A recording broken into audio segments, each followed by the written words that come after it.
Bismillahirrahmanirrahim. Assalamualaikum warahmatullahi wabarakatuh. Alhamdulillahi rabbil alamin. Alladzi hadana li hada wa ma kunna linahtadiya laula an hadana Allah. Ashhadu an la ilaha illallah wahdahu la syarika lahu wa ashhadu anna sayyidana wa nabiyyana Muhammadan abduhu wa rasuluhu la nabiyya ba'dahu. Allahumma salli wa sallim ala sayyidina wa habibina wa syafi'ina wa qurrati a'yunina Muhammad bin Abdullah sahibit taj wal mi'raj wal murad wal alam wa dafi'il bala' wal waba' wal marad wal alam. Jismuhu mutahharun mu'attarun munawwarun wa jismuhu maktubun marfu'un mawdu'un 'ala al-lawhi wal qalam wa 'ala alihi wa sahbihi wa sallam. Amma ba'du. Yang sama-sama kita muliakan, yang kita hormati seluruh jajaran direksi ataupun pengurus dan karyawan yang mohon maaf tidak dapat saya sebutkan satu persatu namanya karena memang kebetulan ini yang perdana datang sampai sini, belum banyak kenalan, belum banyak tahu nama. Namun insya Allah tidak sedikit pun saya berniat untuk mengurangi kehormatan Bapak Ibu semuanya, hadirin hadirat yang dirahmati oleh Allah Subhanahu wa taala. Juga jazakumullah khairan, terima kasih banyak kepada Al-Ustaz Qari kita yang membacakan ayat suci Al-Qur'an tadi. Memang luar biasa ketika memperingati Isra Mi'raj Nabi Muhammad SAW. Kebanyakan qari itu hanya mengucapkan atau membacakan surah Al-Isra saja. Tapi alhamdulillah tadi memang kita mendengarkan qari kita memilih dua surah yang berbeda. Yang pertama surah Al-Isra ayat pertama itu menceritakan tentang perjalanan Isra sahaja. Karena kita memperingati peringatan Isra dan Mi'raj, maka perlu diketahui ini adalah dua perjalanan yang berbeda. Walaupun dikerjakan oleh Nabi Muhammad, dilaksanakan di satu malam yang sama, tapi Allah membedakan ceritanya di dalam dua surah yang berbeda, menunjukkan bahwasanya Isra dan Mi'raj ini adalah dua perjalanan yang berbeda. Kalau di dalam satu perjalanan yang sama mungkin digabungkan saja sama Allah ceritanya, kisahnya. Tadi qari kita membacakan surah Al-Isra ayat pertama, subhanalladzi asra bi 'abdihi lailan minal masjidil haram ilal masjidil aqsa alladzi barakna hawlahu liyuriyahu min ayatina. Itu ayat menceritakan tentang Isra. Dan surah yang dibaca yang kedua adalah surah An-Najm. Wan najmi idza hawa ma dhalla sahibukum wa ma hawa wa ma yantiqu 'anil hawa in huwa illa wahyun yuha. Sampai tadi dibacakan laqad ra'a min ayati rabbihil kubra. Itu kisah tentang Mi'raj. Kisah tentang Mi'raj. Karena Allah Subhanahu wa taala membedakan di dalam dua surah yang berbeda, maka dianggap oleh para ulama Isra dan Mi'raj ini adalah dua perjalanan. Kenapa dipisahkan oleh Allah Isra dan Mi'raj? Salah satu hikmahnya adalah Allah Subhanahu wa taala ingin menunjukkan semakin banyak mukjizat yang Allah berikan kepada seorang nabi, maka semakin besarlah keagungan nabi tersebut. Dan kalau kita melihat, kita mengecek kembali semua mukjizat yang diberikan oleh Allah kepada para nabi-nabi terdahulu, itu pasti diberikan oleh Allah juga kepada nabi kita Nabi Muhammad, dan mukjizatnya pasti lebih hebat. Itu pasti. Sebelum kita membahas mukjizat Isra dan Mi'raj, perlu juga untuk kita membahas apa isi itu mukjizat. Kita sering mendengar ada mukjizat, ada karomah dan lain-lain, ada istidraj. Ya, mukjizat ini berasal daripada kata ajaza ya'jizu, artinya yang melemahkan.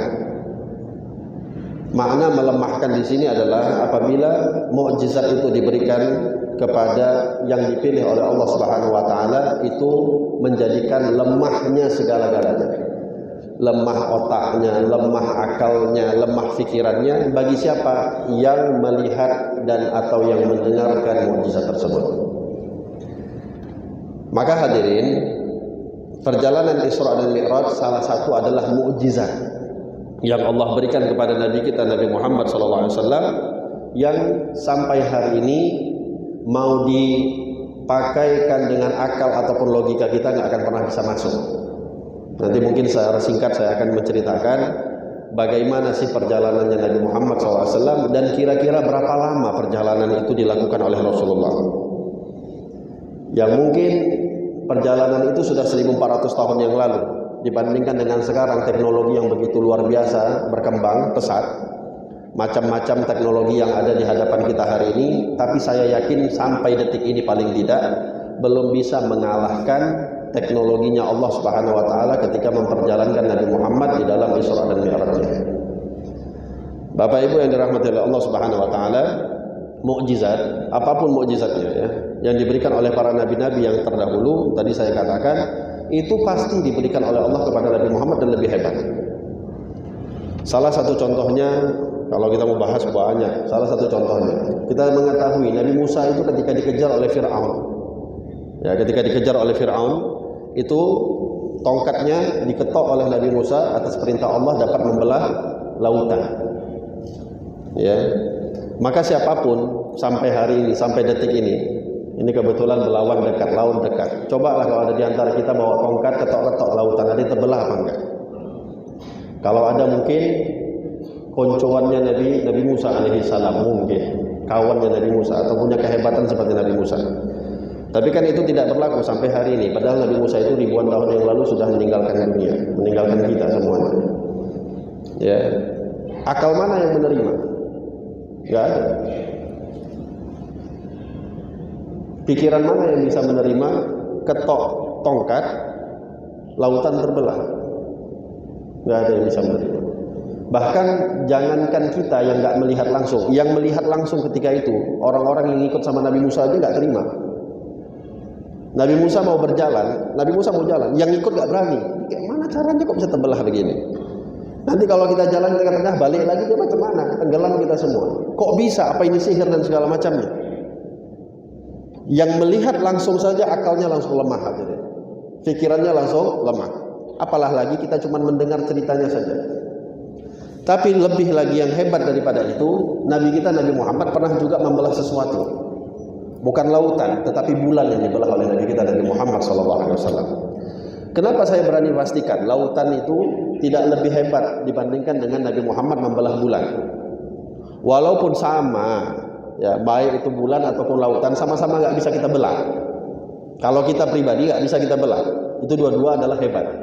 Tapi paling tidak hadirin, secara kasat mata, lautan itu masih bisa kita pegang. Ya, masih bisa kita pegang. Akan tetapi siapa orang bisa menyentuh bulan? Saya nggak tahu itu konspirasi itu betul apa enggak. Mungkin bapak-bapak mungkin ada yang tahu. Kenapalah pula Neil Armstrong beberapa puluh tahun yang lalu dengan keadaan teknologi yang tidak sehebat sekarang ini digembar-gemborkan bisa menjadi orang yang pertama kali menginjak bulan, tapi kok sekarang susah betul. Padahal kan lebih hebat. Saya nggak tahu itu betul Elon Musk betul-betul udah mempersiapkan betul apa enggak itu turis pergi ke bulan. Tapi kan belum terjadi sampai sekarang. Namun hadirin, tadi saya katakan lautan itu paling tidak, walaupun kita nggak akan bisa, yang namanya mukjizat itu nggak bisa kita buat-buat. Ya, mukjizat itu Allah kasih, nggak akan bisa kita buat. Paling tidak, ya masih bisa disentuh itu lautan. Tapi bulan siapa yang bisa pegang? Dan Nabi Muhammad SAW, ya, iqtarabatis sa'ah wa syaqqal qamar, disebutkan oleh Allah. Kiamat sudah dekat dan bulan terbelah. Itu menceritakan tentang bagaimana Nabi Muhammad SAW pernah membelah bulan bukan dengan tongkat, nggak pakai perantara, langsung pakai tangannya, pakai jarinya. Nabi Muhammad tunjuk setelah ditantang oleh orang-orang kafir, coba tuh belah bulan bisa nggak? Dibelah sama Nabi Muhammad, terbelah. Dan banyak lagi. Ya, Nabi Sulaiman bisa berbicara dengan binatang. Nabi Muhammad jangankan binatang, dengan mimbar spesial ini pun Nabi Muhammad pernah berbicara. Kalau dengan binatang banyak sekali riwayat yang Rasulullah itu pernah berbicara dengan binatang. Nabi Muhammad pernah bicara dengan unta, Nabi Muhammad pernah bicara dengan keledai, pernah bicara dengan ghazal. Apa ghazal itu? Apa dalam bahasa Indonesia ghazal? Kayak semacam apa dia ya? Rusa. Ya, kurang lebih kayak rusa. Pernah Nabi Muhammad berbicara. Tapi Nabi Sulaiman nggak pernah bicara sama kayu, tapi Nabi Muhammad bicara sama kayu, dan itu adalah sahih hadisnya, nggak bisa kita ingkari. Bahkan berbicaranya Nabi Muhammad dengan mimbar, dengan kayu, benda mati itu adalah hadisnya mutawatir, yang kalau kita nggak percaya sama kayak kita nggak percaya Al-Quran, karena banyak betul sahabat yang ketika itu menyaksikan peristiwa itu. Sehingga Bapak Ibu, semakinlah banyak mukjizat diberikan oleh Allah Subhanahu wa taala kepada seseorang yang Allah pilih, maka Allah ingin menunjukkan semakin spesiallah orang itu di mata Allah, di sisi Allah Subhanahu wa taala. Sampai perjalanan Isra dan Mi'raj pun mau dibelah lagi sama Allah Subhanahu wa taala, enggak dianggap satu perjalanan, supaya menambah banyaknya mukjizat yang Allah berikan kepada nabi kita, Nabi Muhammad. Maka sebagai seorang yang mengaku dirinya beriman kepada Allah, ya, saya berharap kita semua sih insya Allah pastilah beriman kepada Allah Subhanahu wa taala. Enggak sepatutnya lagi untuk kita meragukan peristiwa-peristiwa Isra dan Mi'raj, walaupun tadi kita katakan enggak ada yang masuk akal dari perjalanan Isra dan Mi'raj. Namun memang agama Islam ini tidak dilandaskan, tidak mengedepankan akal dari segi apapun. Ya, tadi tidak mengandalkan akal dari apapun. Ya. Semua mukjizat yang Allah berikan tidak bisa pakai masuk akal. Namun yang menjadi masalah adalah lucunya kita hari ini ketika kita mendengarkan cerita Isra dan Mi'raj, ya, kita menganggap itu nggak masuk akal, atau mungkin kita paksakan, udahlah biar nggak anti mainstream, ya, biar nggak dianggap sesat sama orang. Kalau bilang nggak percaya Isra Mi'raj takutnya dibilang sesat, udahlah percaya aja lah, ikut aja lah, yang penting kan isinya disuruh sholat, awak sholat, udah gitu aja. Sementara kita mungkin nggak berani ketika nanti ditantang sama orang-orang kafir, orang-orang di luar Islam, untuk berani nggak kita menjelaskan Isra Mi'raj itu sendiri, sehingga mereka pun harus bisa menerima sebagaimana yang kita yakini.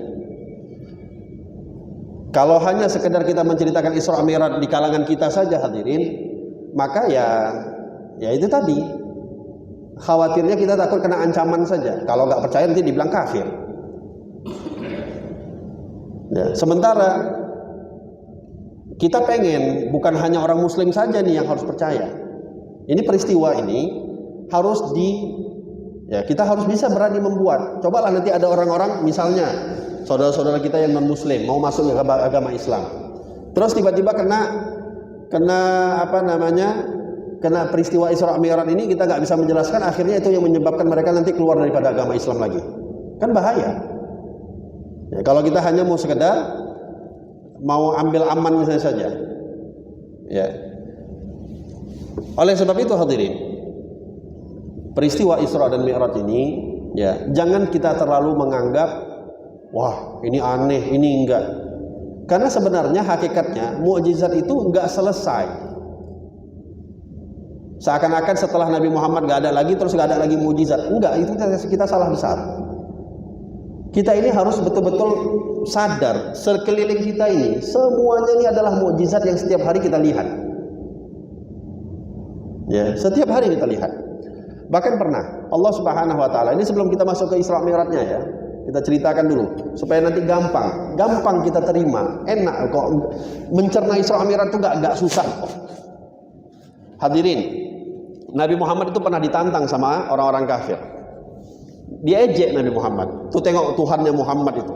Siapa Tuhannya Muhammad? Allah, Tuhannya kita semua. Tuh tengok Tuhannya Muhammad. Dia cerita di dalam Al-Quran, dia cerita dalam kitabnya, kayak nggak ada contoh lain. Masa nyamuk dikasih contoh sama dia? Kayak nggak ada benda lain yang bisa dikasih contoh. Dalam surah Al-Baqarah Allah cerita, Innallaha la yastahi ayyadriba mathalan ma ba'udatan fama fawqaha. Allah itu nggak malu kok menceritakan, membuat permisalan contoh kepada kalian seekor nyamuk dan apa yang ada di atas nyamuk. Hadirin, nyamuk itu bisa saya katakan mukjizat itu.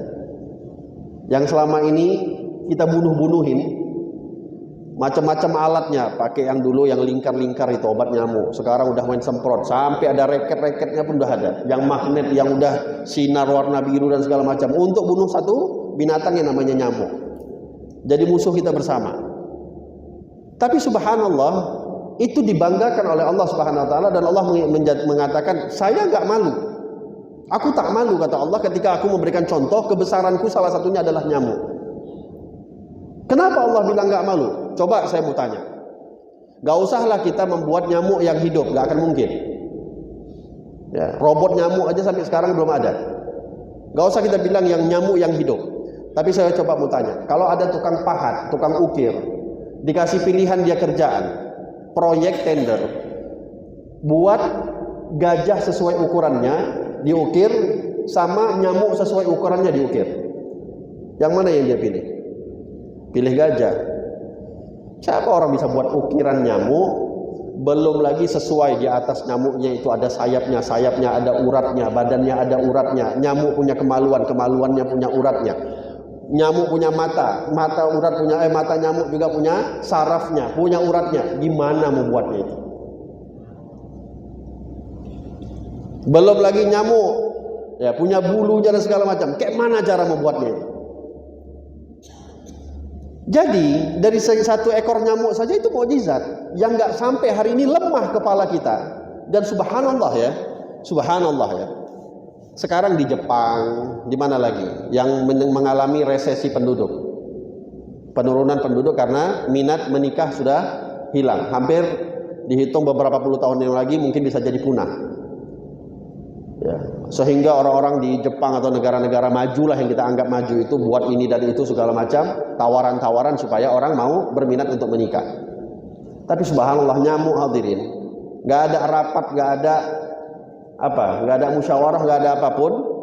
Musuhnya adalah semua umat manusia yang ada di dunia. Sampai sekarang nggak punah-punah dia, terus berkembang biak. Ya, dan banyak lagi. Kalau kita mau mengatakan mukjizat itu harus yang aneh-aneh, belah bulan, belah lautan, bicara dengan, loh, bukankah kalau kita kembali lagi makna mukjizat itu yang melemahkan kepala kita, melemahkan akal kita? Coba berapa juta tahun dunia ini sudah berada, bumi ini sudah ada berapa juta tahun. Apakah pernah meleset satu kali saja dalam satu hari, dalam sejarah muka bumi ini, dunia ini, matahari itu lupa terbit atau lupa tenggelam? Bulan itu lupa terbit pada waktunya atau lupa dia tenggelam? Gak pernah kejadian. Gak pernah kita mendengar cerita matahari tabrakan sama bulan, gak pernah. Gak pernah kita dengar cerita aneh-aneh. Semuanya itu rapi setiap hari. Ini siapa yang buat kalau begitu? Siapa yang ngatur kalau begitu? Adakah di antara kita yang mampu? Gak ada.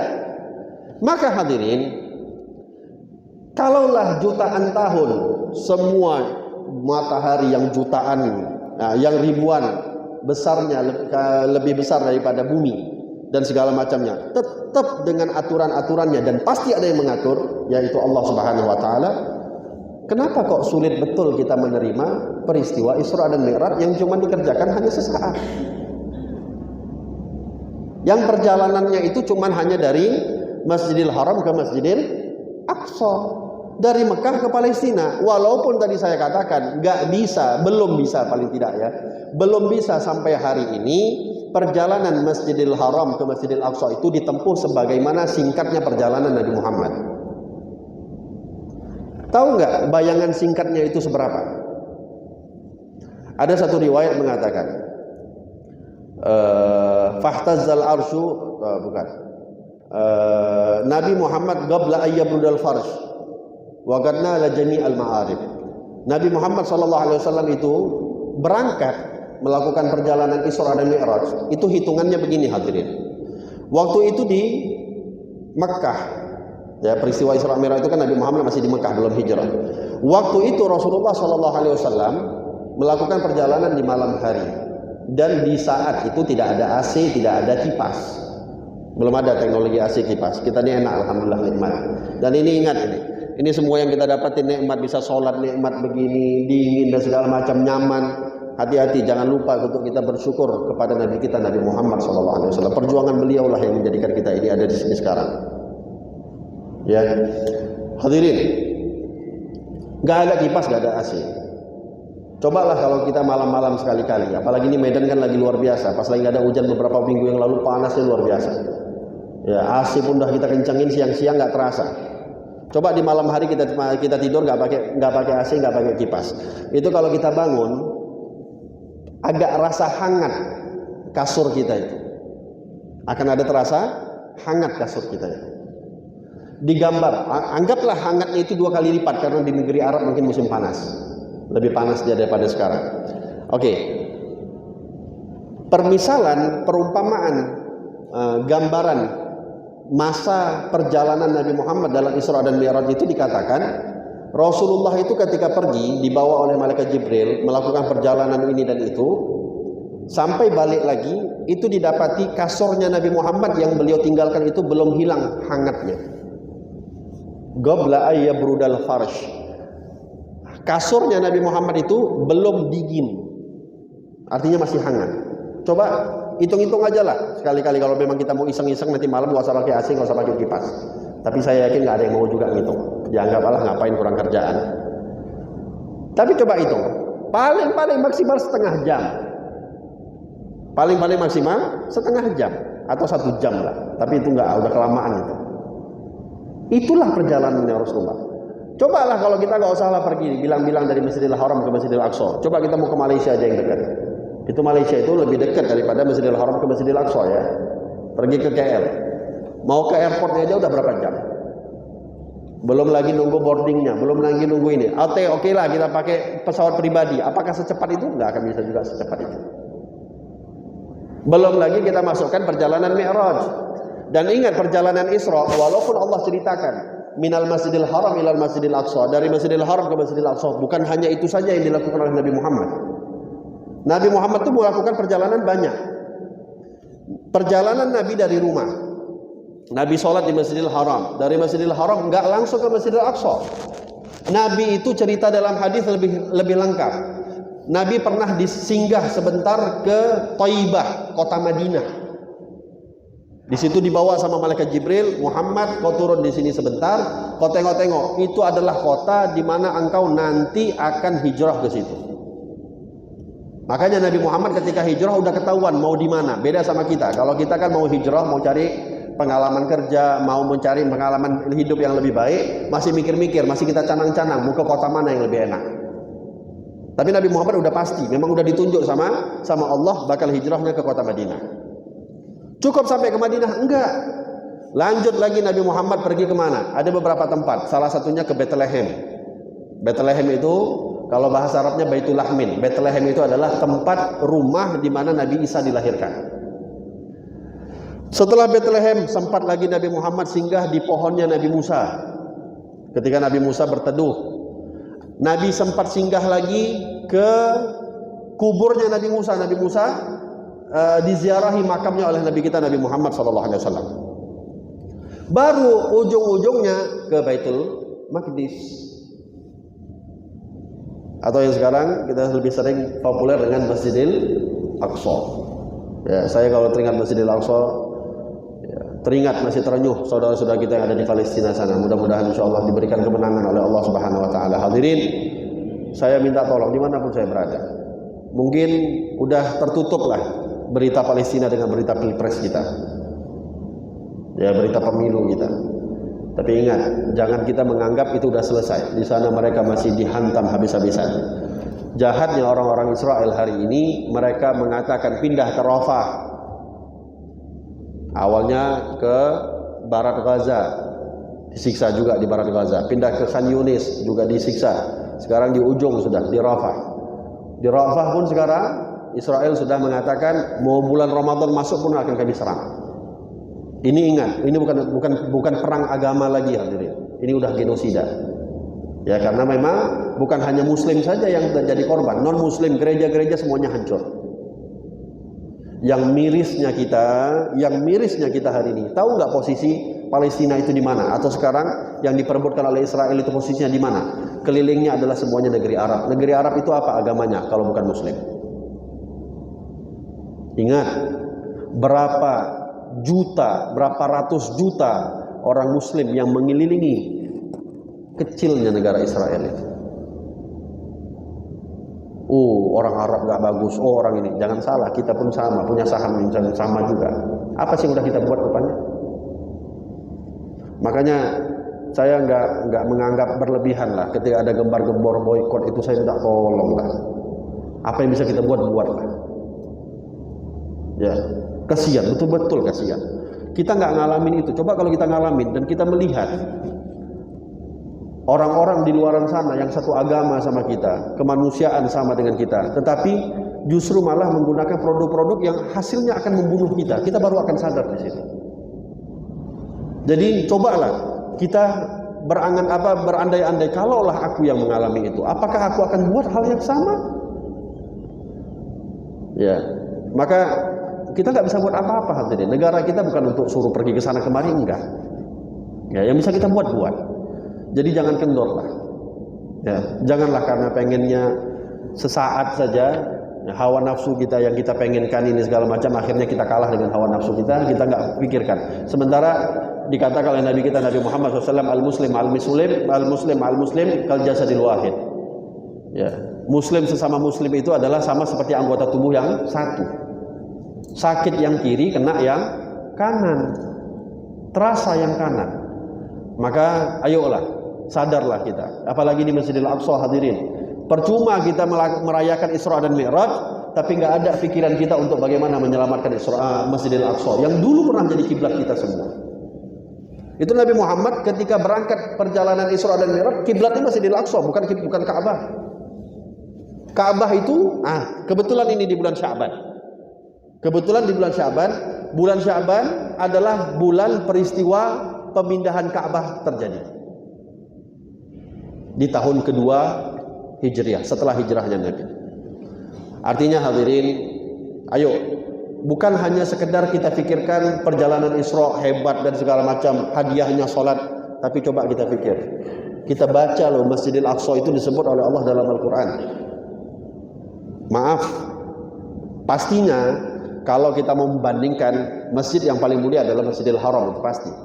Yang kedua Masjid Nabawi, yang ketiga Masjidil Aqsa. Tapi mana nama Masjid Nabawi? Tidak ada. Masjidil Aqsa disebut oleh Allah dalam Al-Quran. Maka teringat kita Masjidil Aqsa, sama-samalah apa yang bisa kita lakukan. Doa jangan pernah tinggal. Ya, doa jangan pernah dilupakan. Walaupun beritanya sudah kalah tren dengan Pilpres. Saya pikir Pilpres sudah selesai, pemilu sudah selesai, sudah habis. Rupanya lanjut lagi, nggak selesai-selesai beritanya. Sampai sekarang ada aja. Ya, ala kulli hal. Bapak Ibu sekalian. Setelah dari Masjidil Aqsa, apa cuman tengok gitu saja? Enggak, Nabi Muhammad banyak rutinitas.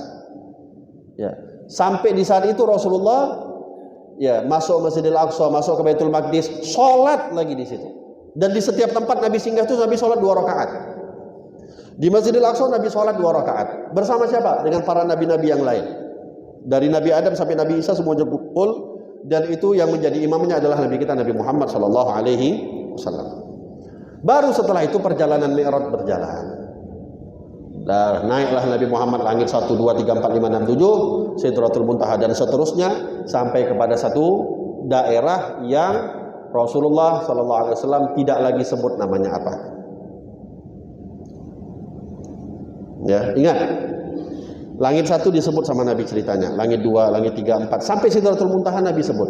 Tapi di saat puncaknya, di saat yang hanya tahu adalah Allah dan Nabi kita Nabi Muhammad SAW, Nabi tidak menceritakan tempatnya di mana. Di langitkah dia? Allahu a'lam. Di bumikah dia? Allahu a'lam. Yang jelas Nabi tidak sebutkan. Kenapa Nabi nggak sebutkan? Menunjukkan nggak penting tempat itu di mana. Supaya kita juga punya pemahaman. Nggak usah mempertanyakan Allah itu di mana. Ini sekarang kan banyak pemahaman-pemahaman mengatakan Allah di langit, Allah di arsy, Allah di kursi, Allah di ini segala macam. Tidak ada itu semua. Nabi Muhammad apa salahnya kalau mau nyebutin aja nama itu?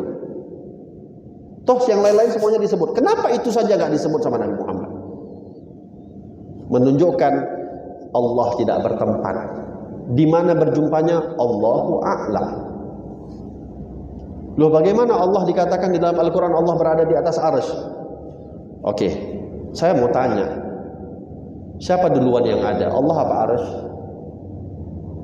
Siapa duluan yang ada? Allah pasti ada duluan. Allah itu sifatnya qidam. Semua makhluk ini sifatnya hadith. Semua selain Allah itu makhluk. Hanya Allah lah yang khalik. Kalau oleh Allah, sebagaimana anggapan sebagian orang sekarang di atas arsy, sebelum ada arsy Allah di mana? Oh, Allah sebelum ada arsy tempat sebelum ada tempat itu di mana? Kenapa Allah harus membutuhkan arsy? Kalau sebelum ada arsy Allah juga masih bisa berdiri. Dan bukti dalam Isra Mi'raj tadi yang tadi saya katakan, semua tempat disebut sama Nabi Muhammad nama-namanya. Khusus pertemuan sama Allah aja yang nggak diceritakan sama Allah sama Nabi Muhammad. Menunjukkan jangan pernah mementingkan Allah itu di mana, karena itu nggak penting sama sekali. Yang penting adalah apakah ada Allah nggak di dalam hati kita, itu yang terpenting. Allah di mana nggak penting, tapi ada Allah nggak di dalam hati kita, itu yang terpenting. Ala kulli hal. Kita tahu semua hadirin. Langit 1, 2, 3, 4 segala macam berjumpa dengan nabi-nabi, sampailah berjumpa dengan Nabi Ibrahim di langit ke-7, dibawa lagi oleh malaikat Jibril ke Sidratul Muntaha. Sampai ke Sidratul Muntaha, mau naik lagi Nabi Muhammad, malaikat Jibril meninggalkan Rasulullah. Nabi Muhammad bilang sama malaikat Jibril, kenapa nggak naik? Kata malaikat Jibril mengatakan, ya, ini adalah tempatku. Anta in taqaddamta ihtarakta wa in taqaddamtu ihtaraktu, kata malaikat Jibril. Saya kalau maju satu langkah lagi wahai Muhammad, saya akan terbakar. Tapi kamu kalau akan maju lagi, kamu akan selamat. Dan betul, sempat dipaksa sama Nabi Muhammad, mau melangkah nggak sampai satu langkah, setengah langkah malaikat Jibril pingsan, dalam satu riwayat dikatakan malaikat Jibril. Akhirnya Nabi Muhammad yang melakukan perjalanan itu secara langsung dan berjumpa dengan Allah, berbicara dengan Allah dengan kalimat yang setiap hari kita baca di dalam sholat di dalam tahiyatul akhir. At-tahiyatul, itu ucapannya Nabi Muhammad ya. At-tahiyatul mubarakatus salawatut thayyibatu lillah. Artinya tahiyat, pujian, kebaikan semuanya hanya untuk Allah Subhanahu wa taala, disebutkan Nabi Muhammad. Assalamu alayka ayyuhan nabiyyu wa rahmatullahi wa barakatuh. Allah menjawab, salam kepadamu wahai Nabi, dan rahmat dan keberkahan untukmu. Allah hanya mengucapkan salam kepada Nabi Muhammad. Assalamu alayka, ka itu kamu. Kalau kita kan assalamu alaikum untuk kalian. Assalamu alayka kamu. Tapi Nabi Muhammad seakan-akan walaupun beliau sendiri yang berjumpa dengan Allah, beliau nggak pernah mau meninggalkan kita hadirin. Harusnya Nabi mengatakan assalamu alayya, salam untukku. Tapi Nabi Muhammad membawa kita semua, assalamu alayna wa ala ibadillahi shalihin. Salam untuk kami ya Allah, ke atas kami ya Allah, jangan untuk aku saja. Kita ini dibawa ikut turut andil di dalam peristiwa Isra dan Mi'raj itu. Wa ala ibadillah shalihin, dan kepada seluruh orang-orang hamba-hambamu yang soleh ya Allah. Maka itu adalah mulainya daripada bacaan tahiyat itu, mulainya adalah perjumpaan Allah dengan Nabi Muhammad SAW dalam perjalanan Mi'raj. Maka hakikatnya di dalam sholat hadirin, kita itu sedang seakan-akan berbicara langsung dengan Allah Subhanahu wa taala. Singkat cerita, kita tahu awalnya 50 sholat, 50 waktu. Ya, sampailah Nabi Muhammad terima, turun ke Nabi Musa, minta tawar 45, tawar lagi 40, tawar lagi 35, sampai akhirnya pada 5 waktu. Sampai akhirnya pada 5 waktu, Nabi Musa bilang, "Enggak akan mampu umatmu." Nabi Muhammad husnudzon, Nabi Muhammad berbaik sangka, enggak, umatku insya Allah mampu. Nabi Musa yang enggak percaya sama kita. Nabi Musa bilang, udahlah, aku udah tahu umatku aja enggak mampu, apalagi umatmu wahai Muhammad. Nabi Muhammad pede, enggak, umatku mampu. Dan memang hadirin, ketika Nabi Muhammad turun, sampailah sholat itu terjadi dan segala macam. Beberapa tahun kemudian, puluhan tahun kemudian, ratusan kemudian, enggak pernah diragukan kemampuan umatnya Nabi Muhammad. Jangankan 5 waktu. Anda tahu nggak? Ada satu orang namanya Sayyidina Ali Zainal Abidin. Ali Zainal Abidin ini adalah cicitnya Nabi Muhammad, putranya Sayyid Hussein. Sayyid Hussein ini adalah putranya Fatimah yang menikah dengan Ali bin Abi Thalib. Fatimah ini adalah putrinya Nabi Muhammad sallallahu alaihi wasallam. Anda tahu, bukan hanya 5 waktu, 5 waktu itu sedikit. Bagi Sayyidina Ali Zainal Abidin, setiap malam beliau sholat di hadapan Allah itu sebanyak 1000 rakaat. 1000 rakaat. Sehingga betul nggak kira-kira Nabi Muhammad, umatku mampu? Dan banyak ya. Sayyidina Utsman bin Affan setiap malam saat tahajud, di dalam tiap tahajudnya itu beliau khatamkan Al-Quran. Artinya kan nggak mungkin sedikit rakaatnya. Dan banyak lagi para sahabat, tabi'in dan segala macamnya yang mereka berlomba-lomba tiap malam ya untuk beribadah kepada Allah. Nah, memang kayaknya tujuannya Nabi Musa untuk kita, bukan untuk umat yang dulu. Apa namanya, Nabi Musa meramalkan nggak mampunya umatmu itu, ya ini mungkin umatnya sekarang. Kenapa? Saya nggak tahu ya, saya nggak ada bocoran panitia pada segala macam. Tapi cobalah tengok masjid-masjid yang sebelumnya, ini bentar lagi mau masuk bulan Ramadan, taraweh 20, pada minta korting jadi 8 semuanya. Kalau bisa korting lagi jadi 2 pun nggak apa-apa. Mau alasannya banyak. Sebelumnya yang paling keren alasannya COVID. Ya, corona nanti lama-lama. Gini, dalam segi medis coronanya itu kalau dia 8 rakaat dia nggak masuk ke dalam. Nanti udah hari rakaat ke-10 dia baru masuk ke dalam. Kan lucu. Saya nggak tahu ya, saya nggak ada intervensi. Mau di sini masjid ini 8 atau 20, saya nggak ada intervensi. Tapi yang jelas dimanapun aturan, kalau saya pribadi aturan saya, kalau ngundang misalnya ada undang masjid ceramah biasanya kan harus jadi imam sekalian. Saya tengok-tengok dulu, kalau 8 minta maaf lah. Kenapa? Kerjaan saya lagi nyari 12 rakaat lagi, sama saya sholat sama siapa? Saya kerjaan lagi untuk saya. Kalau yang berkeyakinan 8 sih nggak masalah. Tapi saya pribadi 8 saya di sini, 12 lagi saya kerjain sama siapa nanti?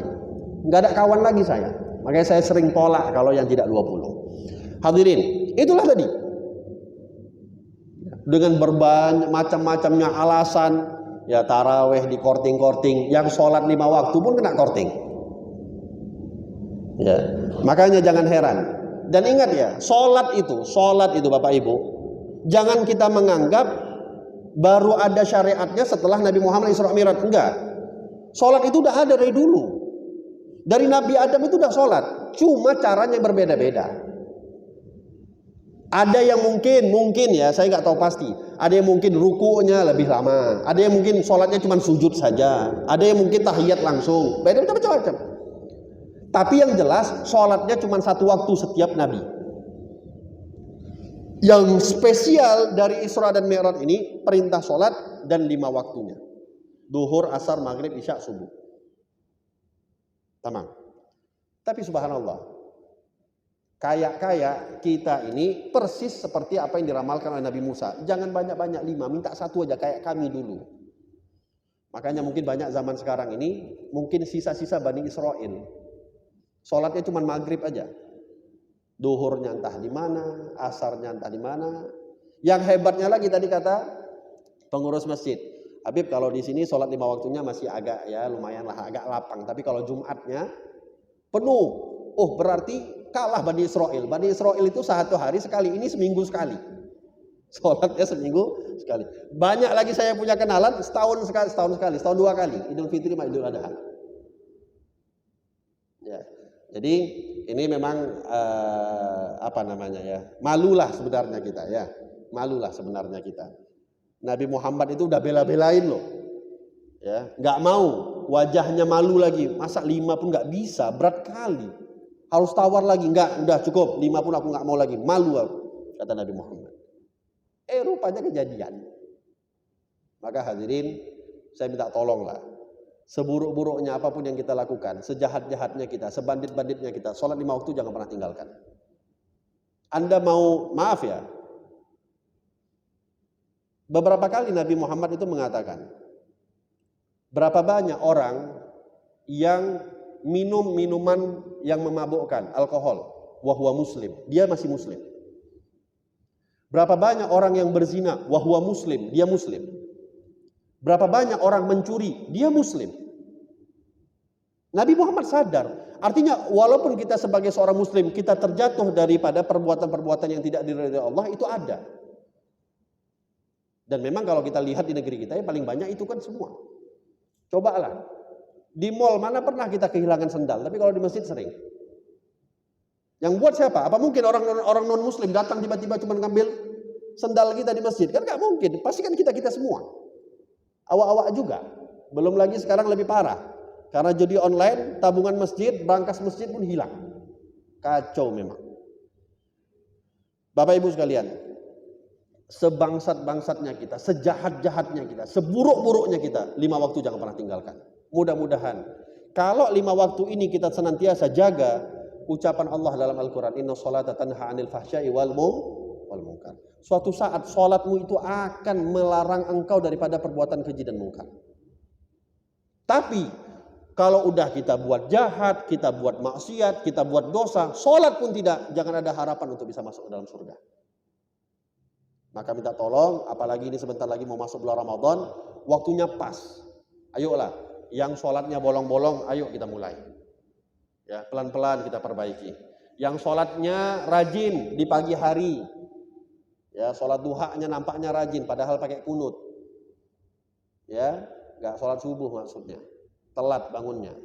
Sholat duha dia, rajin kali. Setiap pagi ada dia di Masjid Al-Munawwarah. Sholat duha dulu semua masuk kantor. Padahal qadha sholat subuh. Yang begini-begini udahlah. Jadikan kalau mau datang pagi-pagi betul-betul sholat duha. Jangan qadha jangan sholat subuh yang di qadha. Tapi bentuk taubat kita salah satunya bagi dalam perihal sholat ini adalah yang dulu-dulunya masih banyak meninggalkan sholatlah. Qadha sholatnya. Ya, sholat itu wajib diqadha. Sebagaimana puasa wajib diqadha. Haji. Kalau kita pergi haji, batal haji kita, salah satu rukunnya nggak kita buat, nggak wukuf misalnya kita, maka itu wajib diqadha. Zakat wajib diqadha. Kalaulah semua wajib diqadha, sholat juga berarti wajib diqadha. Maka janganlah, ada sebagian orang-orang mengatakan sholat nggak wajib diqadha, udah lewat. Oh enggak, gitulah, sayanglah. Masa Anda mau tinggalkan begitu saja? Pahalanya begitu besar Anda mau sia-siakan? Bayarlah hutang kita, qadha lah sholat kita. Itu tanda taubatnya kita. Maka kalau yang masih ada qadha sholatnya, Anda jadikan qobliyah sholat duhur Anda jadi qadha. Ba'diyah sholat duhur Anda jadi qadha. Qobliyah asar Anda jadi qadha. Ba'diyah maghrib Anda jadi qadha. Qobliyah isya, qobliyah maghrib, qobliyah subuh. Semuanya jadi qadha. Selesai qadha Anda semua, barulah Anda sholat yang sunnah-sunnah yang lain. Karena nggak boleh kita mengedepankan sholat sunnah, padahal kita masih punya qadha sholat fardu. Apa yang ingin kita sampaikan? Mengingat tema yang diberikan kepada saya ini sampai jam berapa? Sampai maghrib. Apa? Sampai selesai itu jam berapa? Saya paling segan sama orang-orang kantoran soalnya. Nanti jangan gara-gara saya pula dia ini menjadi ganggu kerjaan apa segala macam. Apa temanya? Perkuat kecintaan dan meladani akhlak Nabi Muhammad. Oke. Kalau kita mau berbicara hadirin, akhlaknya Nabi Muhammad itu luar biasa. Apakah cukup hanya sekedar sekian menit saya diberikan waktu untuk berbicara akhlak Nabi Muhammad? Gak akan mungkin. Bahkan akhlak Nabi Muhammad di saat Isra Mi'raj saja gak akan mungkin saya selesai membicarakannya. Tapi paling gak ada satu yang mau saya kutip. Setelah Nabi Muhammad turun membawa perintah 5 waktu itu, apa konsekuensi yang harus dihadapi oleh Nabi kita Nabi Muhammad? Konsekuensinya harus disampaikan ceritanya. Karena kan nggak mungkin habis jalan-jalan cerita saya melakukan perjalanan panjang, apalagi dapat hadiah sholat amanah harus disampaikan. Maka hadirin, konsekuensinya di pagi hari Nabi Muhammad mau nggak mau harus menyampaikan cerita perjalanan Isra dan Mi'raj Nabi Muhammad yang beliau lakukan di malam hari tersebut. Kita jeda iklan sebentar.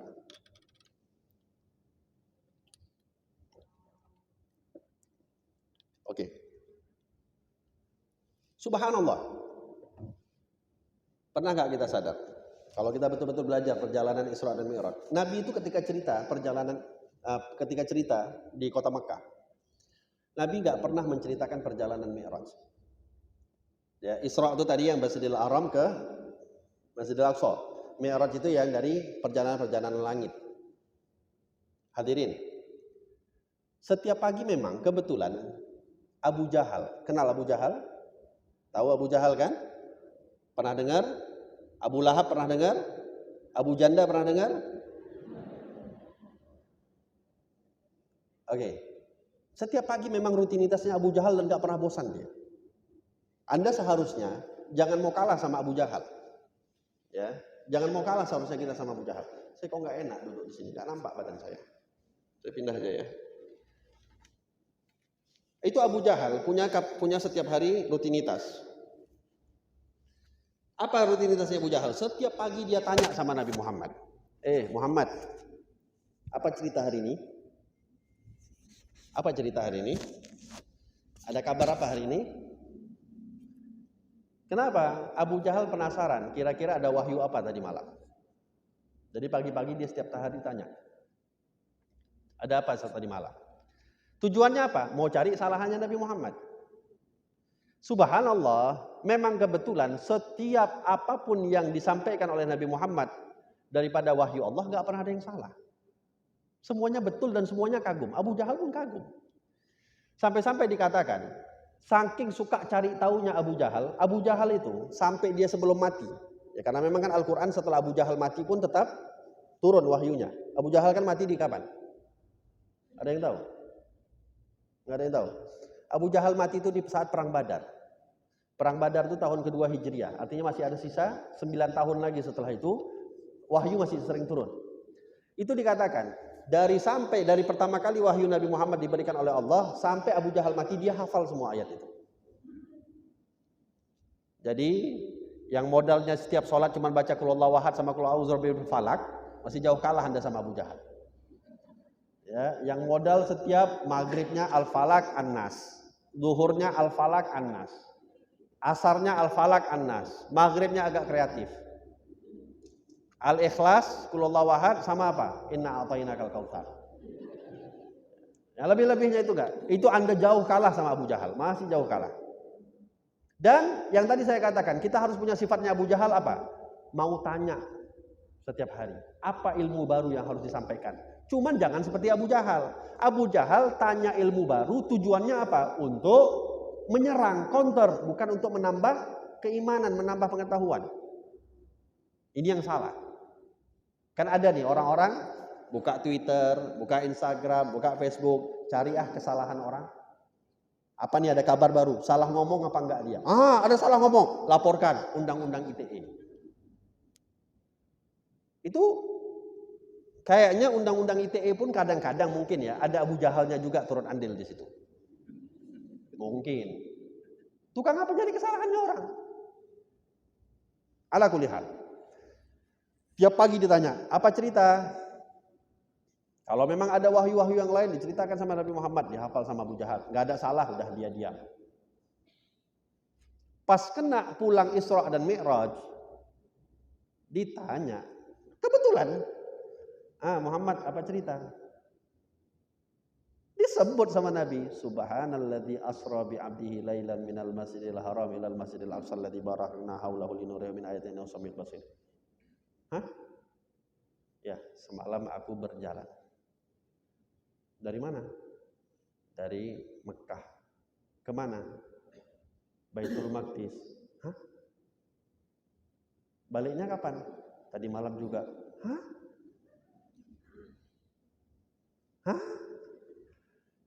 Tadi malam kau berangkat? Ini udah sekarang di sini. Iya. Mantap.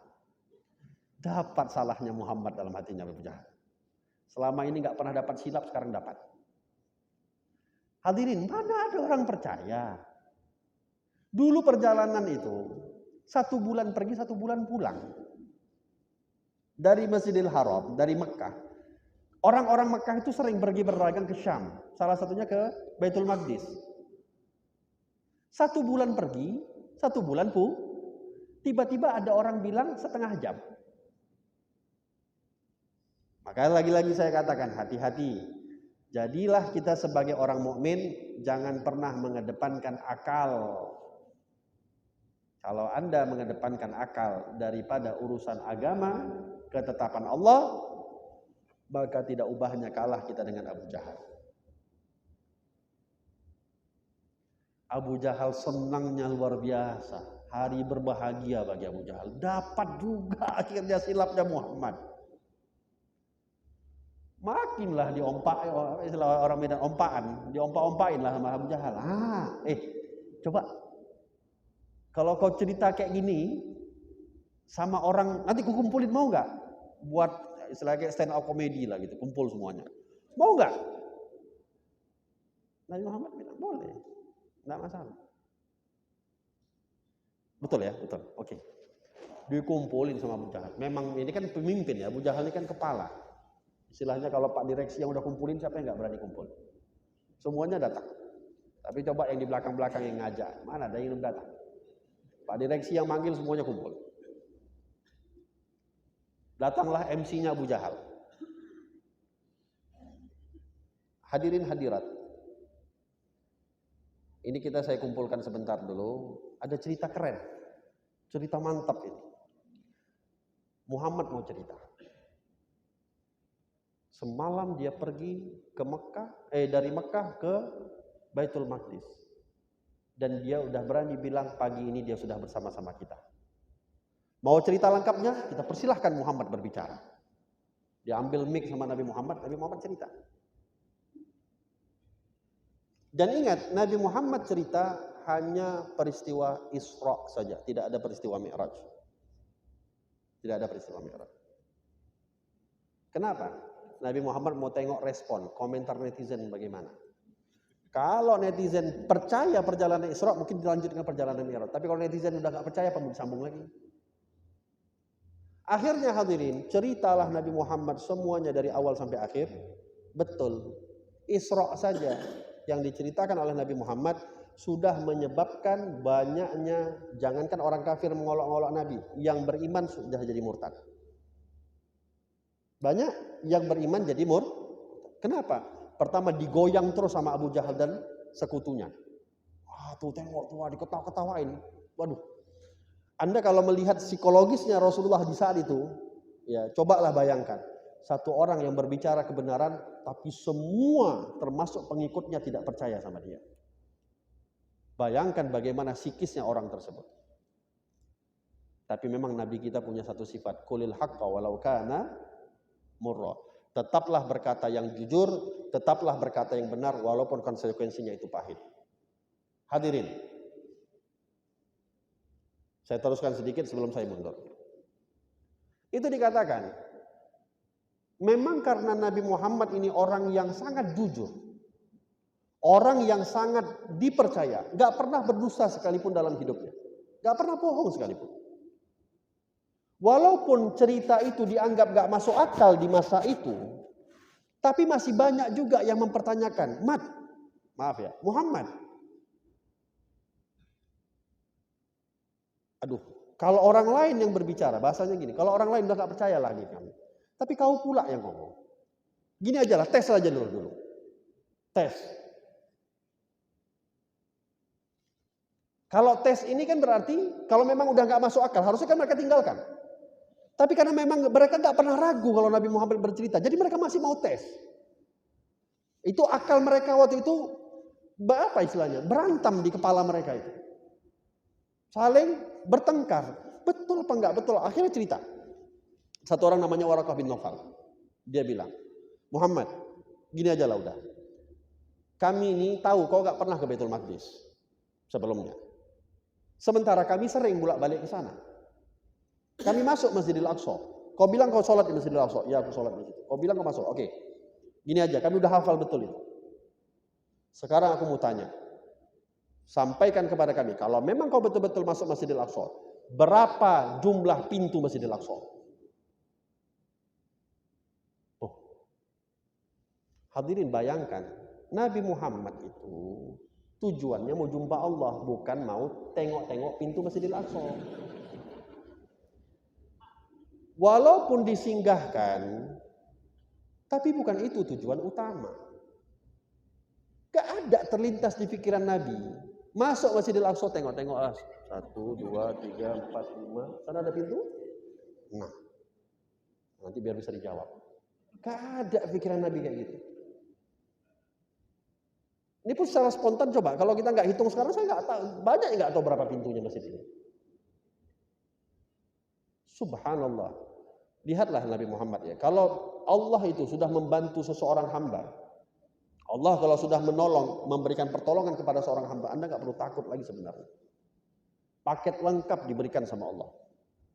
Pertolongan Allah kepada seorang hamba itu paket lengkap. Semuanya dari A sampai Z sudah ada paketnya. Pasti dibantu sama Allah. Nabi cerita, ini Nabi cerita udah di Madinah. Nabi bilang apa? Ketika mereka bertanya, meragukan aku di dalam Baitul Maqdis, Allah seakan-akan membukakan layar di hadapanku. Dan Allah melihatkan aku, tinggal aku menghitung saja berapa jumlah Masjidil Aqsa pintunya. Jadi seakan-akan Nabi waktu itu kayak gini. 8 misalnya, saya nggak tahu pasti, saya belum pernah pergi Masjidil Aqsa. 8 misalnya kata Nabi. Kok betul? Kebetulan, coret lagi. Muhammad, berapa jumlah Masjidil Aqsa jendelanya? Sama lah. Coba saya tanya, berapa jumlah jendela Masjidil Al-Munawwarah? Ada yang tahu? BKM-nya mana saya? Pernah hitung? Enggak. Saya bukan saya bilang enggak gosok enggak peduli. Enggak, memang enggak perlu dipedulikan itu. Enggak perlu diurus jendelanya berapa.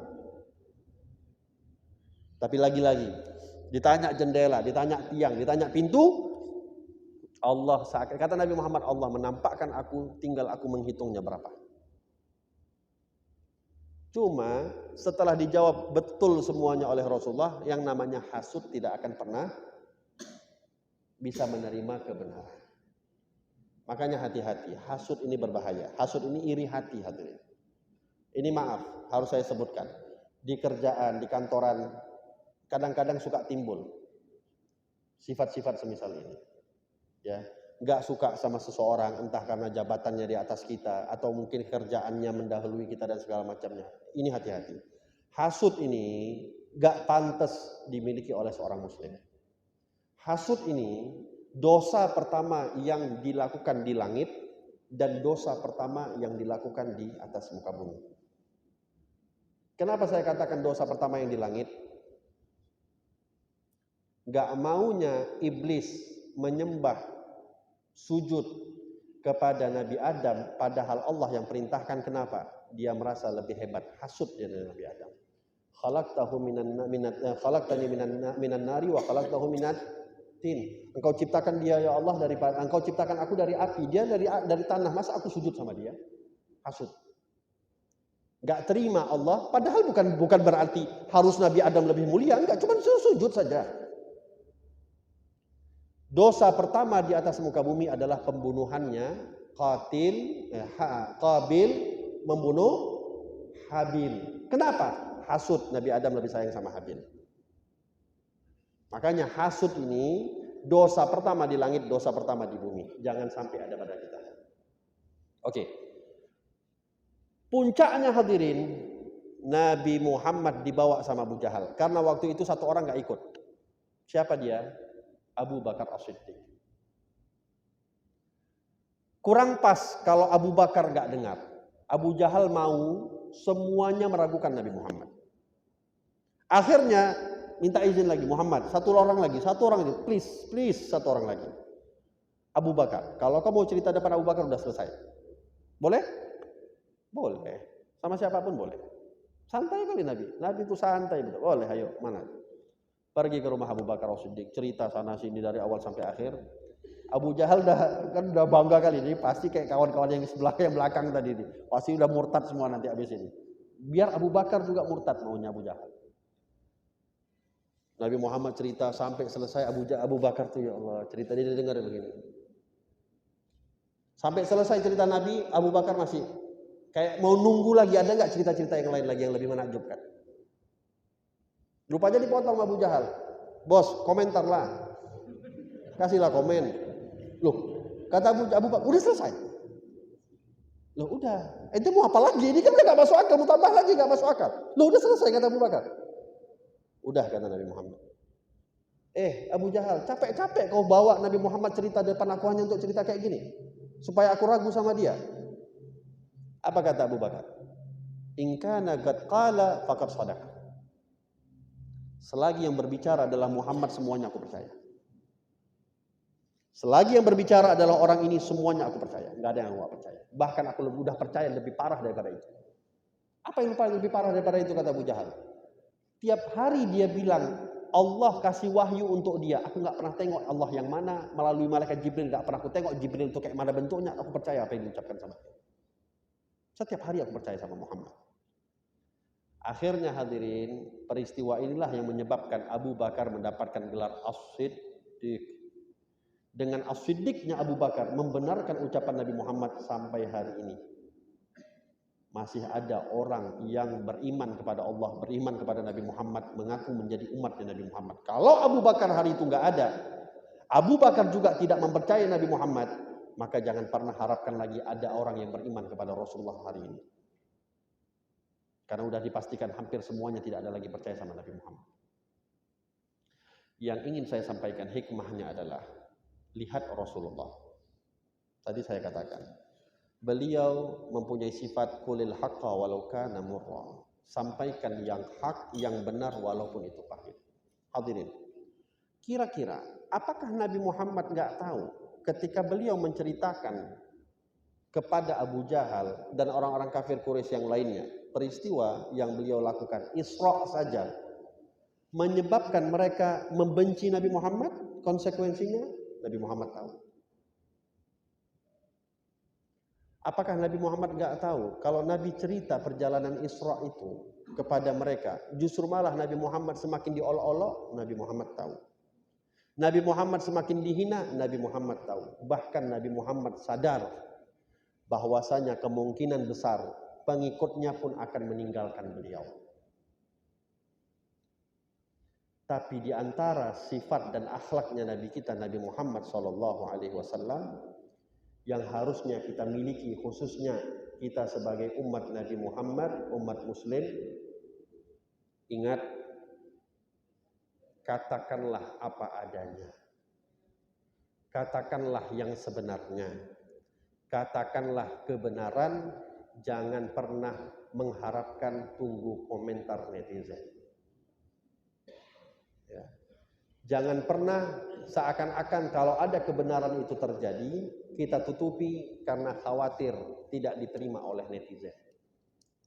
Ingat, kebenaran itu ibarat obat.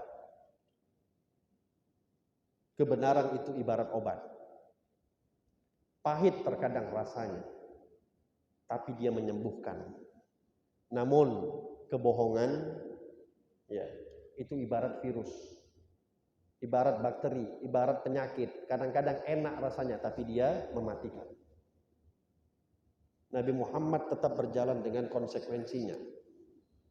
Nabi Muhammad tetap berjalan dengan apa adanya. Beliau sampaikan apa yang harus beliau sampaikan. Beliau enggak menunggu. Beliau tidak hanya mengharapkan apa komentarnya netizen atas cerita beliau.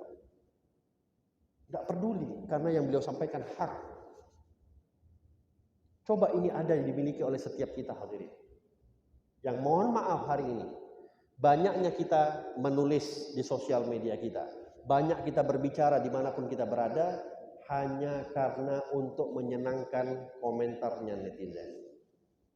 Sehingga apa yang terjadi? Coba kalau kita buka TikTok. Yang mak-mak mandi tengah malam, nenek-nenek mandi lumur. Tujuannya apa? Menyenangkan netizen. Apakah baik yang dia buat? Tidak baik.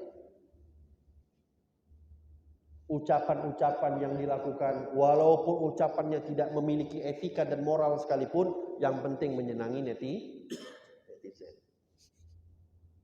Hari ini kita dipertontonkan. Maaf, bukan saya ingin menghina salah satu apapun. Saya, maaf ya, saya dalam keadaan posisi tidak pernah memihak kepada siapapun. 14 Februari saya nggak pernah memihak kepada siapapun. Boleh tanya sama istri saya. Tanya sama dia, apakah dia tahu siapa yang saya pilih? Saya nggak pernah ceritakan kepada siapapun. Tapi maaf, untuk hari ini menyenangkan netizen, orang tua pun harus jadi gemoy. Berbicara sudah nggak punya adab. Menyerang satu dengan yang lain sudah menjadi hal yang biasa. Kenapa? Netizen jadi utama. Dan juga sama kita hadirin, di kantor kita, di perusahaan kita, dan di segala macam keseharian kita. Jangan hanya sekedar untuk mengambil perhatian atasan kita hancurkan orang-orang di sekitar kita. Atau kita harus berbohong untuk mendapatkan kesenangan atasan kita. Coba ambil sifatnya Nabi Muhammad SAW. Coba ambil akhlaknya Rasulullah SAW.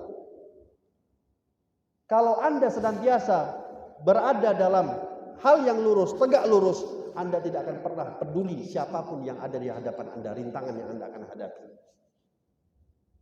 Tetap Anda tegak lurus. Biarlah Allah yang akan menilai.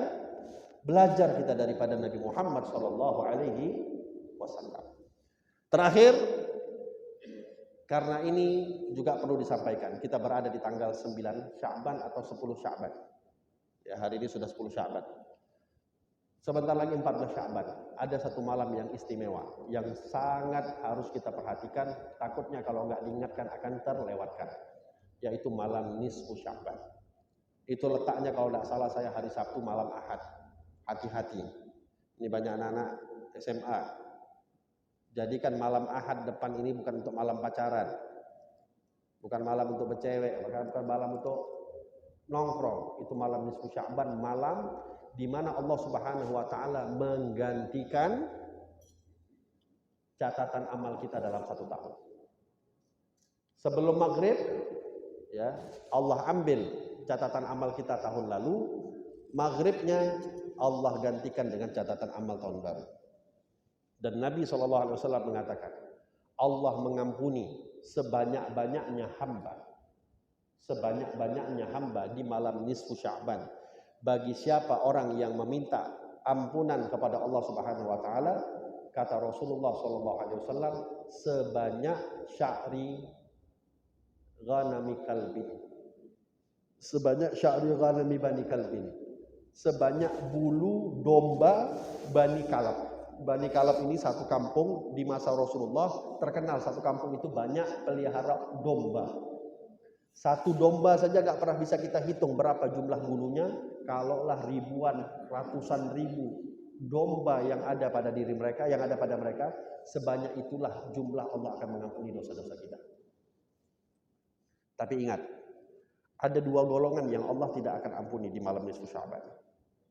Yang pertama, musyrik.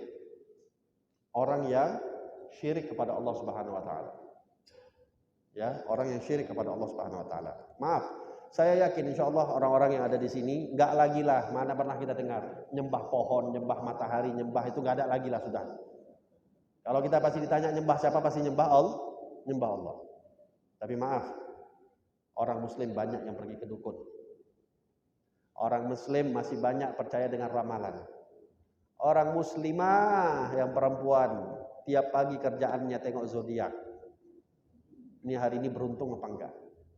Keuangan bagaimana? Asmara macam mana? Hati-hati. Itu juga termasuk perbuatan syirik. Maka tolong. Termasuk apa? Yang perlu saya sampaikan. Kita nggak sadar. Kadang ucapan-ucapan kita itu mengarah ke situ. Kalau bukan dia presiden kita, hancurlah kita ini semua. Kalau bukan dia presiden kita, pasti negeri ini akan rusak. 5 tahun lalu pun ucapan itu kita dengar. Tapi makan tetap makan juga hanya kita. Bapak-bapak mungkin banyak naik jabatan ya dibandingkan tahun lalu. Gajinya lebih tinggi daripada tahun lalu. Makan 3 kali seharinya juga tetap. Apa ada gara-gara presidennya salah atau presidennya orang? Kalau memang presiden kita yang benar, yang kita pilih yang menang, kira-kira makan kita jadi 10 kali satu hari? Nggak ada. Hati-hati, bahasa-bahasa semisal ini cukup berbahaya. Kalau bukan dia, pokoknya kalau bukan pilihanku, nggak usah begitu-begitu. Itu berbahaya. Seakan-akan yang ngasih makan kita bukan Allah. Pak, Bu, Presiden kita yang terpilih belum lahir, mama bapak kita udah makan walaupun dia nggak ada. Siapa yang ngasih makan? Allah. Jadi bahasa-bahasa seakan-akan gara-gara dia. Balikkan semuanya kepada Allah. Allah yang akan mengatur segala-galanya. Maka musyrik tidak akan diampuni oleh Allah. Yang kedua yang paling berbahaya, ini yang paling banyak, musyahin. Orang yang berselisih paham. Maaf, harus sekali lagi saya sampaikan. Udah selesai 14 Februari. Ya, 14 Februari udah selesai. Biarkanlah yang menang mengambil amanahnya, yang kalah kalau mau coba lagi. Tapi ingat, jangan pernah mendoakan yang tidak baik kepada siapapun pemimpin kita yang terpilih. Mau itu pilihan Anda atau bukan pilihan Anda. Tetap siapapun yang ditakdirkan oleh Allah untuk terpilih, doakan dia yang terbaik. Anda mau nyari pemimpin atau mau nyari kawan senangnya Anda? Kalau memang tulus kita mau nyari pemimpin untuk negeri ini, siapapun dia yang terpilih, kita doakan yang baik untuk dia. Kenapa? Kalau kita doakan yang buruk, jadi orang jahat dia, jadi orang dolim dia, yang kena kedolimannya siapa? Kita. Maka hakikatnya, ketahuan siapa orang yang memilih pemimpinnya kemarin, hanya memang betul-betul mengharapkan kebaikan untuk negeri ini, dibandingkan dengan orang yang memilih hanya karena hawa nafsunya saja. Kalau dia memang memilih untuk yang terbaik memimpin negeri ini, baik itu terpilih atau enggak terpilih, maka dia akan senantiasa mendoakan siapa yang terpilih. Doa yang baik. Tapi kalau hanya karena hawa nafsu, kalau kalah enggak terima, kalau menang dia maki, dia hujan. Yang disayangkan adalah banyaknya kasus suami istri sampai hari ini belum seranjang gara-gara beda pilihan.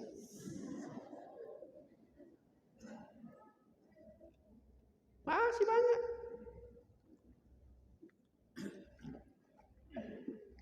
Ya. Yang hari ini anak belum berani jumpa orang tuanya karena beda pilihan. Orang tuanya masih ngambek sama anaknya karena beda. Ingat, kata Nabi SAW, dua golongan, musyrik, musyahin. Siapa musyahin? Orang yang memiliki dendam, permusuhan kepada saudara muslimnya. Kepada saudara muslim yang gak kita kenal sekalipun, gak akan dapat ampunan kita di malam nisfu Sya'ban, apalah lagi kepada orang tua kita sendiri. Apalagi kepada anak kita sendiri. Apalagi kepada pasangan kita sendiri. Kepada saudara kita sendiri. Itu pasti lebih besar ancamannya. Maka hadirin, udah ya, kita rujukan. Karena hati-hati ya.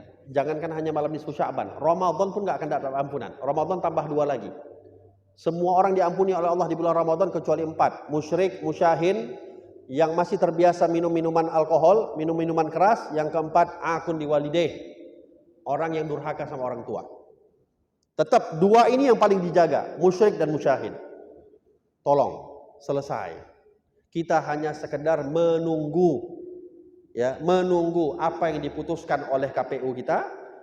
Siapapun yang terpilih, kita terima. Yang selama ini kita jadikan bermusuh gara-gara mereka, minta maaf. Selesaikan. Jangan sampai ini 4 hari lagi, saya nggak tahu udah diumumkan apa belum hasil resminya, tapi jangan sampai dendam masih kita simpan, akhirnya kita nggak mendapatkan ampunan di malam nisfu Sya'ban. Ya, selesaikan. Dan begitu juga antara kita satu dengan yang lain. Udahlah, rezeki itu Allah atur. Rezeki itu sudah ditetapkan sama Allah. Jangan karena sedikit gesekan di kantor kita, gesekan di kerjaan kita, bermusuhan selama-lamanya. Kita berlomba-lomba ingin mendapatkan jabatan tertentu, tapi kita menjatuhkan saudara-saudara kita. Ingat, ya, rezeki itu Allah atur sudah tetap berapa bilangannya, hanya bagaimana caranya untuk kita menggapai itu. Dengan cara yang halal atau yang haram, dengan cara yang berkah atau dengan cara yang syubhat. Itu saja. Anda akan dapatkan rezeki yang sama, tetapi bagaimana cara Anda mendapatkannya itu pilihan Anda. Maka, ayo sama-sama kita islah, sama-sama kita kembali lagi bersatu. Kembali lagi kita bersama-sama untuk kita memajukan perusahaan kita yang kita menyandarkan rezeki kita di dalamnya, dan juga kita menyatukan semuanya. Mudah-mudahan insya Allah negeri kita, negeri Indonesia mudah-mudahan menjadi negeri baldatun thayyibatun wa rabbun ghafur. Mudah-mudahan insya Allah diberkahi oleh Allah Subhanahu wa taala.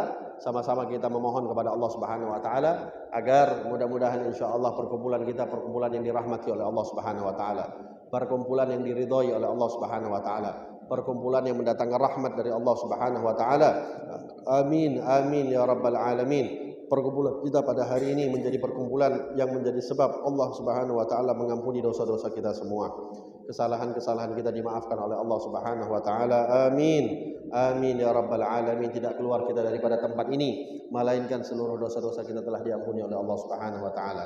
Kotoran-kotoran yang ada di dalam hati kita telah disucikan oleh Allah Subhanahu wa taala. Segala kotoran dendam, kotoran hasud, kotoran sombongan, kotoran iri hati dan segala macam kotoran yang ada di dalam hati kita mudah-mudahan segera disucikan dan dibersihkan oleh Allah Subhanahu wa taala. Amin. Amin. Amin ya rabbal alamin. Mudah-mudahan rezeki kita dilancarkan oleh Allah Subhanahu wa taala. Yang sulit rezekinya dimudahkan oleh Allah, yang jauh rezekinya didekatkan oleh Allah Subhanahu wa taala. Yang berharap untuk naik jabatan mudah-mudahan naik jabatannya insyaallah, yang berharap naik gaji mudah-mudahan naik gajinya insyaallah. Amin amin ya rabbal alamin. Mudah-mudahan insyaallah kita diberikan umur yang panjang oleh Allah Subhanahu wa taala untuk dapat melewati malam nisfu Sya'ban dan masuk ke dalam bulan suci Ramadan. Kita dapat beribadah sebaik-baiknya, semaksimalnya ketika kita masuk ke dalam bulan suci Ramadan, sehingga keluar kita daripada bulan suci Ramadan dosa-dosa kita yang dikeluarkan daripada tubuh kita semua, dan dosa-dosa kita disucikan oleh Allah Subhanahu wa taala daripada tubuh kita semua. Amin. Amin amin ya rabbal alamin. Orang-orang tua kita yang telah meninggal dunia mudah-mudahan insyaallah dirahmati oleh Allah Subhanahu wa taala. Anak kita, kerabat kita, seluruh anggota keluarga kita, sanak famili kita, saudara-saudara kita, teman-teman kita, sejawat kita, atasan kita, rekan-rekan kita, mudah-mudahan siapapun di antara mereka yang telah meninggalkan kita, telah mendahului kita, mudah-mudahan insyaallah mereka dosa-dosanya diampuni oleh Allah Subhanahu wa taala, kuburnya dilapangkan oleh Allah Subhanahu wa taala. Mereka senantiasa mendapatkan cucuran rahmat dari Allah Subhanahu wa taala, dan sebagaimana mereka pernah dikumpulkan bersama kita di dunia ini, mudah-mudahan dikumpulkan kembali di surganya Allah Subhanahu wa taala. Amin ya rabbal alamin. Orang-orang tua kita yang masih hidup, seluruh famili kita yang masih hidup, pasangan kita, anak kita, keluarga kita, mudah-mudahan insyaallah senantiasa diberikan umur yang panjang oleh Allah Subhanahu wa taala, senantiasa diberikan keselamatan oleh Allah, dijaga oleh Allah daripada segala hal-hal yang mungkar, dijaga oleh Allah Subhanahu wa taala daripada hal-hal yang dibenci oleh Allah Subhanahu wa taala. Mudah-mudahan insyaallah kita semua pun diberikan amanah yang besar, diberikan sifat amanah oleh Allah Subhanahu wa taala untuk menjalankan pekerjaan kita dengan sebaik-baiknya, menjalankan pekerjaan kita sesuai dengan yang diridhai oleh Allah Subhanahu wa taala. Amin ya rabbal alamin. Yang sakit di antara kita mudah-mudahan insyaallah diberikan kesembuhan oleh Allah Subhanahu wa taala. Yang sehat mudah-mudahan ditambahkan terus dan dijaga kesehatannya oleh Allah Subhanahu wa taala. Amin ya rabbal alamin. Dan mudah-mudahan insyaallah perusahaan ini, Pelindo ini mudah-mudahan senantiasa diberikan kesuksesan oleh Allah Subhanahu wa taala, dijayakan oleh Allah Subhanahu wa taala, diberikan jalan sebagai sumber rezeki yang halal dan keberkahan untuk kita semua. Amin ya rabbal alamin. Dan mudah-mudahan harapan kita ya Allah, matikan kami husnul khatimah, matikan kami husnul khatimah, matikan kami husnul khatimah. Izinkanlah lisan kami mengucap kalimat la ilaha illallah, di akhir hayat kami mengucap kalimat la ilaha illallah, ya Allah ya Allah ya Allah. Sebagaimana Engkau kumpulkan kami pada hari ini ya Allah, kumpulkan kami kembali di surga-Mu ya Allah. Jangan Kau pisahkan kami ya Allah, satu di antara kami masuk ke dalam api neraka dan lain masuk ke dalam surga ya Allah. Kumpulkan kami semua ya Allah, yang di kanan kiri kami, di depan belakang kami ya Allah, semua yang berkumpul di malam di hari ini ya Allah, di Masjid Al-Munawwarah ini ya Allah. Kami mengingat kekasih-Mu, kami mengenang kekasih-Mu, menceritakan kekasih-Mu Nabi Muhammad.